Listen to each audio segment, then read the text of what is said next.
Hello everyone, welcome back to Skill.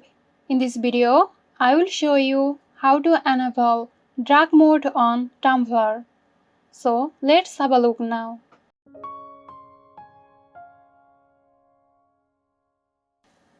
Start by signing into your account. Now from the left sidebar, click on Settings, then Dashboard. Here you enable dark mode.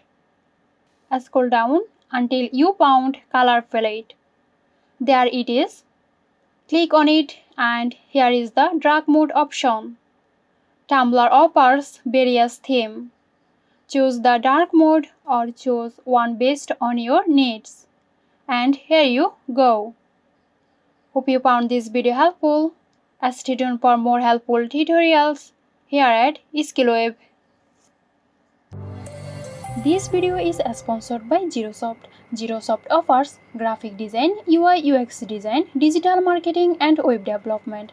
Elevate your brand with Xirosoft today. For more details, check the description box.